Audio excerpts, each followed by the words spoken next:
About all of this. Bob Ballard, a renowned oceanographer and explorer, is joining us right now. Bob, thank you so much. We truly appreciate it. I understand, obviously you were part of the mission that discovered the Titanic, and you've been down there, I'm being told, on about 150 dives to the wreckage. Just want to get your take on the news that we're hearing breaking right now. Well, I didn't make that many dives. I made the first 12 that were ever made on the Titanic.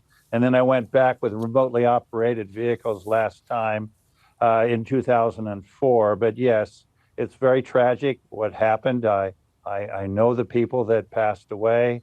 I've known Stockton for 20 years, and I know this was his dream. So my heart goes out to he and his family and the families of all the people who lost loved ones. This tragic event more than likely took place on Sunday when they lost connection with the surface. More than likely, they, as they were experiencing difficulties, began to drop their weights and ascend to the surface. They never made it.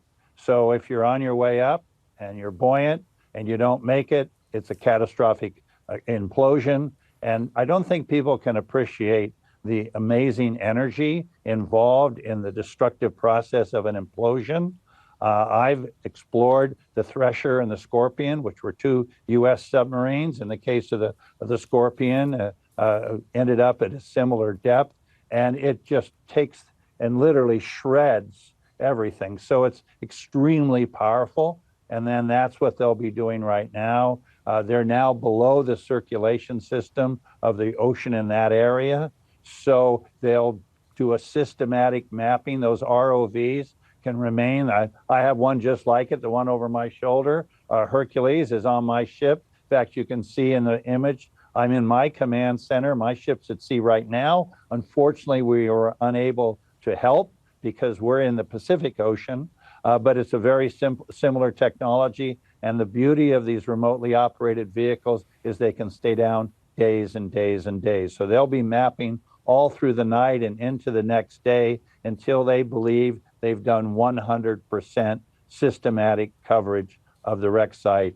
And then the analysis of that database will start to tell the larger story. And Bob, since you are so familiar with the site of the wreckage and also these other submersible vehicles that go down and explore things like the Titanic, we've been reporting on, for a few years now, concerns over this specific vehicle, the carbon fiber titanium combination that essentially made up the shell of this, for lack of a better word.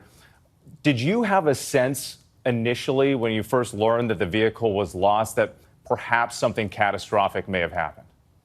Well, you have to understand that we began taking vehicles into the deep sea with the historic dive of the Thresher, the Trieste in Challenger Deep in 1960.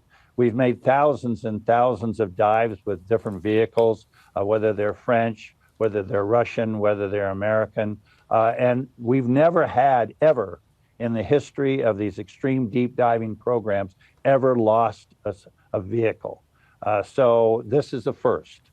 And so you naturally go to, how does this vehicle differ from the vehicles that we've been using for many years? And it did have a very experimental hull, and obviously that hull imploded. And Bob, do you think, given what happened here, that there ought to be an end or at least a temporary pause to this type of tourism to go see the Titanic wreckage while they sort out what happened?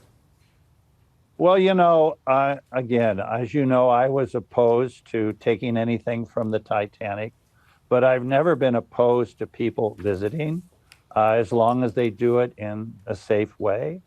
We've gone back. Jim Cameron mounted numerous expeditions there. Again, what's different about a submarine, for example, than an airplane? An airplane, gravity is your enemy. But if you have a deep submersible, buoyancy is your friend. All you have to do when you're in trouble is get light and you go home. And I'm sure they were attempting to get light and go home, but the hull itself imploded. So that's where you'll see all the energy focusing on any future regulations on safety. But again, I want to point out this has never happened in our deep submergence world, beginning from when we first started in 1960. And again, It's Bob, safer, if you look at our history, it's safer to be in a submarine like Alvin that I spent many years in than driving on I-95. well, Bob Ballard, we certainly appreciate your insight and expertise on all of this. Again, we do remember 5 people on board, their families grieving, as searchers now try to recover the rest of that debris. Bob. Hi, everyone. George Stephanopoulos here. Thanks for checking out the ABC News YouTube channel. If you'd like to get more videos, show highlights, and watch live event coverage, click on the right over here to subscribe to our channel. And don't forget to download the ABC News app for breaking news alerts. Thanks for watching.